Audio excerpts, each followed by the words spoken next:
Hello and thanks for joining School of the American Rifle. Today we have a bolt carrier group physical. This is a primary weapon systems bolt carrier. The bolt that is in here is not a primary weapon system. It is an LMT enhanced bolt. So we can do a quick check on that too over in the video, but the main purpose is to do a physical on this PWS bolt carrier.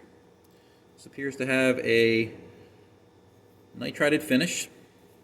The overall surface finish is rather smooth. The tail has a very good bevel on the back. It's also undersized here, so it's not a standard tail.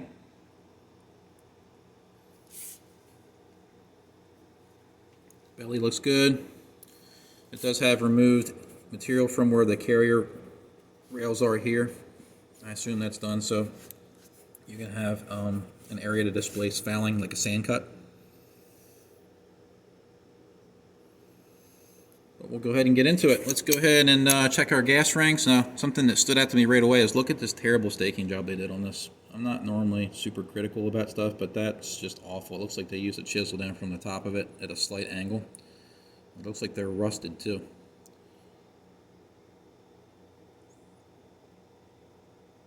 They're not YFS, but we'll take a look. Let's get my trusty teardown tool.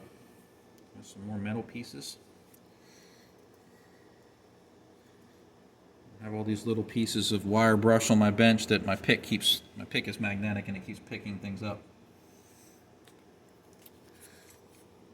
Alright, let's take the firing pin retaining pin out, and that is in there a little tight. The legs are bent a little bit. Looks like somebody hammered on that a little bit, sort of flattened out.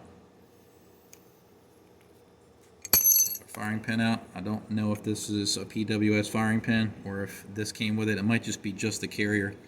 It does have a cam pin in it that is dimpled. I'm not sure who makes that. So you can position the cam pin the same way every time.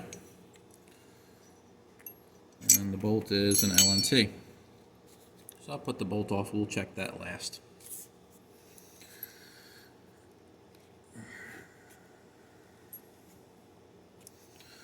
All right. Let's go ahead and look at the 3-bore and measure the length. So we'll open this up.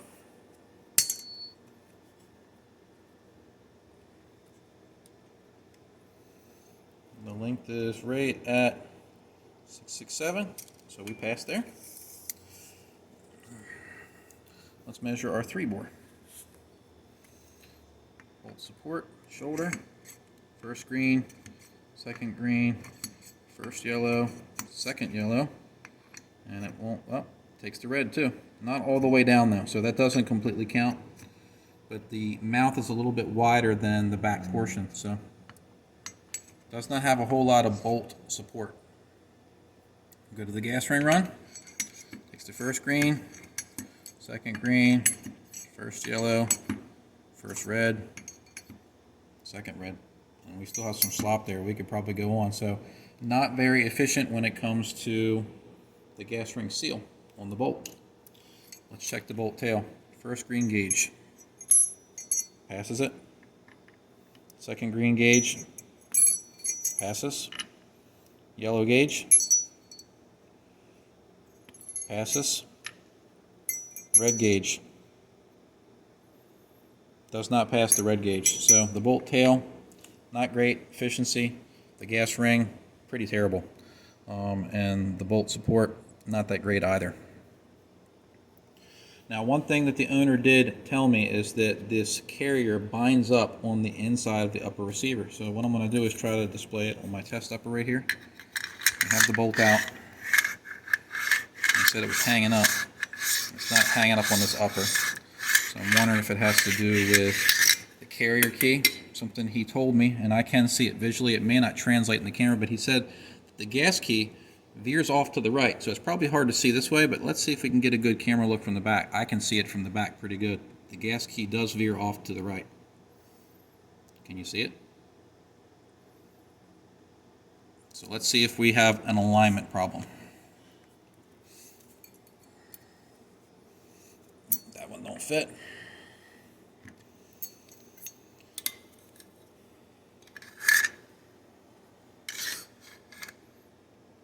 And we do.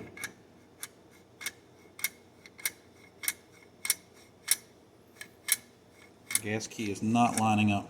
Let me try to get some better light here. There we go, up at an angle like this.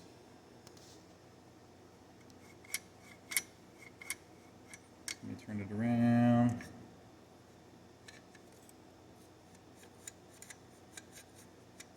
We can't get our camera to focus or cooperate, but it is not aligned.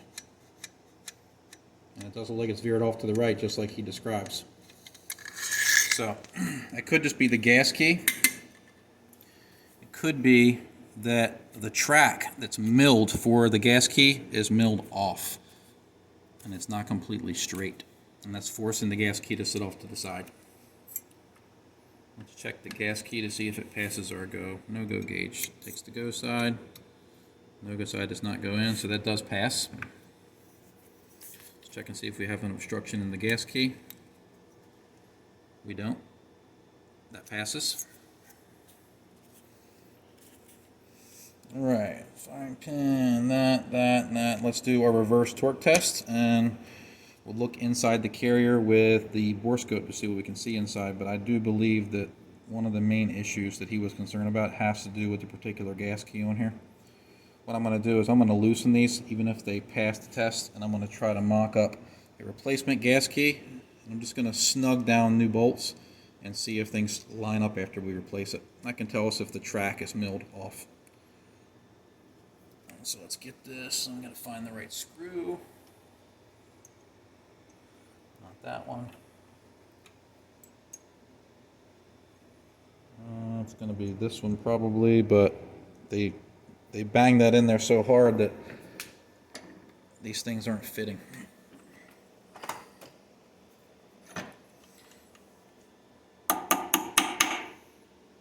Alright, let's see if that works. We are at 30 inch-pounds. This may strip because I think it's the wrong size. It is. Let me try a different size.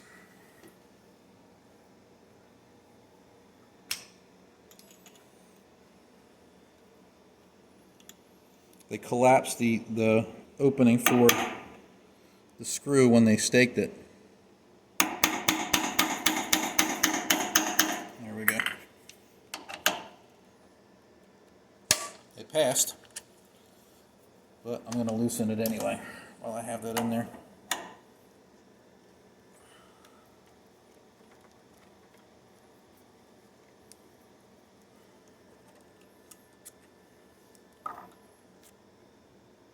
So they put some type of thread locker on there. Try to get this off of here.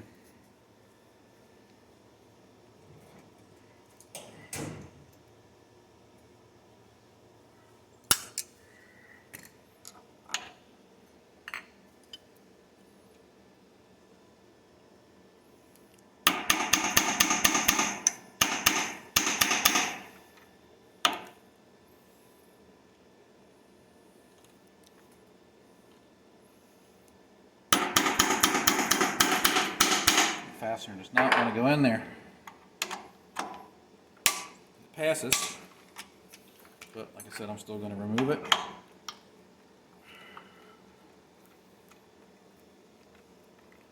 Take a look under this carrier key. We do have some sealant.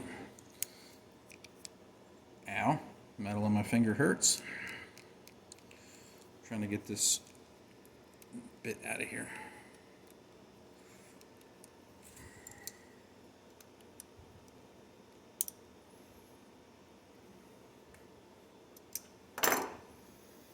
You can see there is some sealant on the bottom of this, and you can see some sealant here on the edge of the screws. I don't see any signs of severe gas leakage, so it wasn't that they weren't installed to the right torque value or that there was a gas leak. It's just they did a terrible job staking, and I'm thinking maybe when they struck it, it pushed it off to the side. So let's go ahead and remount the replacement and see if we can get this thing to track straight. Like I said, I'm not going to torque these to a high value. I'm not going to resurface the bottom of the carrier key. This is just a feel test. I'm not going to be cranking down on anything.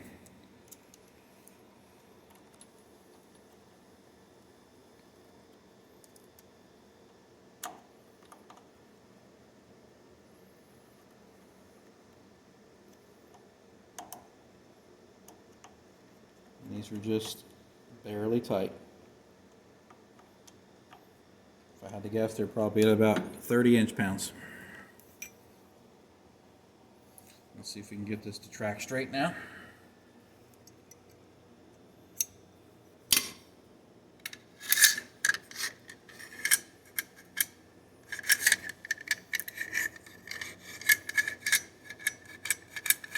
And we're still off.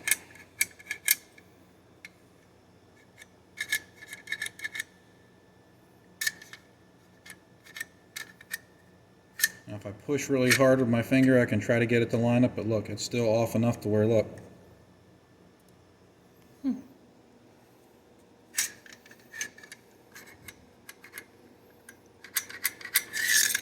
Now, let's see if we can trick it a little bit. Not that this would be an acceptable fix, but I'm thinking this track that's milled into the carrier is milled off. So what we're going to do is we're going to loosen it. I'm going to try to put force on it this way before I tighten it. Let's see if that did it. Nope. Still off.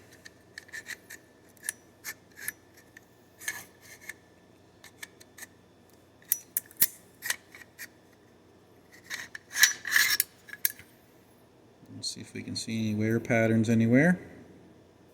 You can see some right there.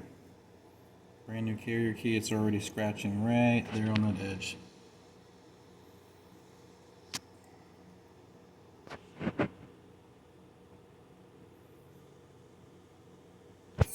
me swap this out just to be sure that the rod we're using isn't the problem.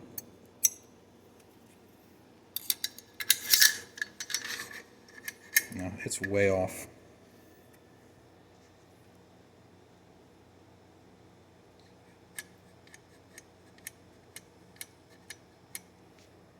I'm try to get some light in here.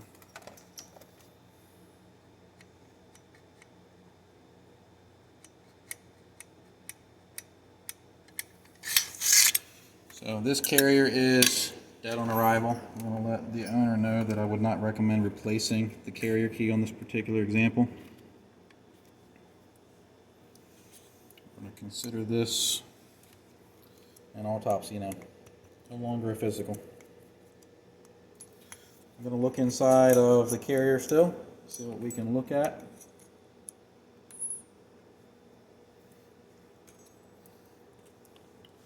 Let's fire up the bore scope. We'll do a physical on that LMT carrier. I'm sorry, the LMT bolt here in a minute. So we're in. Move over to the screen. And the inside of the carrier looks fantastic. A little bit of a scratch there. A little more scratches there. Alright, now we're into the gas ring run, which is slightly oversized. Actually, pretty badly oversized. Finishes almost impeccable. Let's go into the bolt tail seal, which is right there.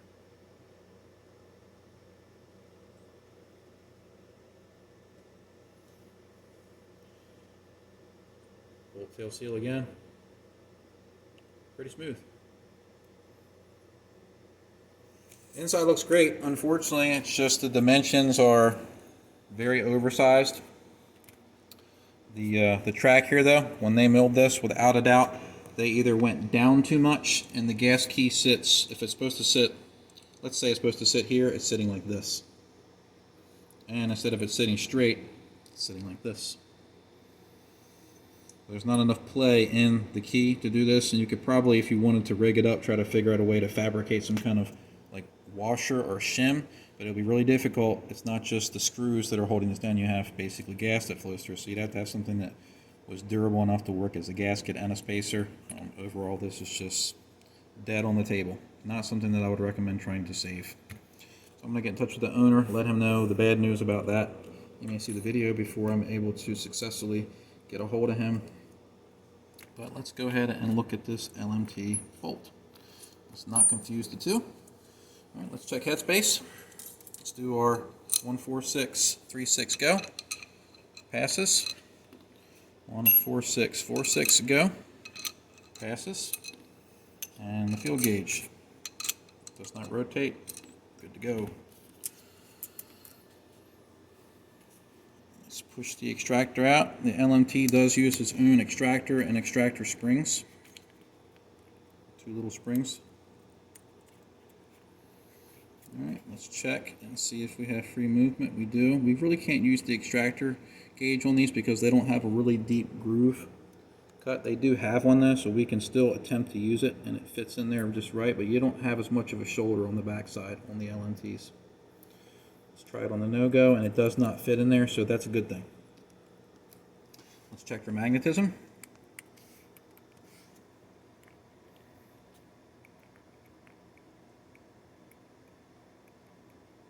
Thought we had something there, but we don't. Nope. Alright, bolt looks good. We have a slight bevel on the ejector, which is what I like to see. Let's check the ejector. Really nice strong spring. And that did pass off camera. LMT does have a cut down lug on the opposite side, load balancing lugs. They do have these relief cuts around the edge for, I believe, debris. The ejector roll pin is flush on both sides. That's not a problem. The gas rings on here. Let's check and see if they pass this sloppy carrier. And they do. I can see that that's still pretty impressive considering this is really oversized. So they pass. Let's check the bolt tail. It wants to start on that, but it doesn't go in all the way, so it don't count. So bolt tail passes. Let's do firing pin hole. No-go does not go in. Go side does. Let's check the bolt face. That passes. I did have an LMT bolt recently that had ejection problems, and this was the issue. We could not get the bolt face to have proper dimension. I think it was .005 undersized to their standard spec. Pretty small. Let's check for the cam pin. That will start right at the opening only, but it doesn't count if it doesn't go in all the way. And again, that starts, but it won't go in. And that's just because they bevel this edge a little bit more on the LMTs, but it has to go all the way in order for it to count. I've never seen an LMT fail, so even if this did go in here, I'd question whether or not it's going to break. But it could. Alright, let's move up to firing pin protrusion. The firing pin does move cleanly. The cam pin does have a little bit of slop, a little bit of wear. It's been tested.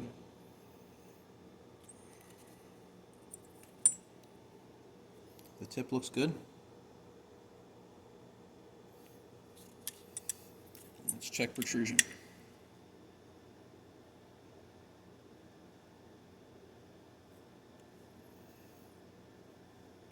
Alright, we're zeroed. 0.032. Perfect. That's what we want to see, between .028 and .036. So 0.032 is right in the middle. Extractor's good, spring's good, that's good, headspace is good. So what did we miss? Let's do our bolt support. Shoulder.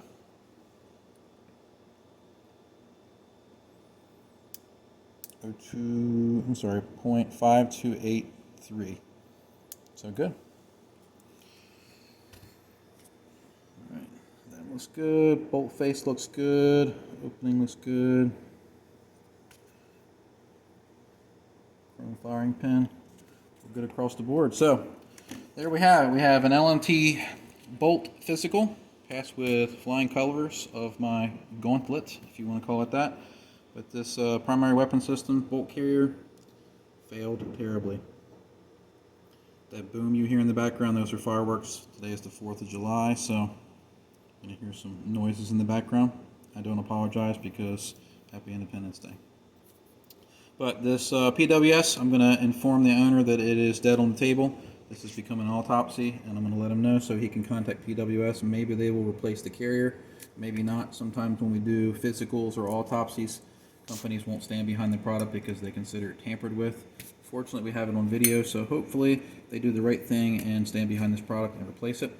But otherwise, remember, this is an example of one. It does not mean that all PWS bolt carriers have the same problem. But I hope you found this video educational. Thanks for watching.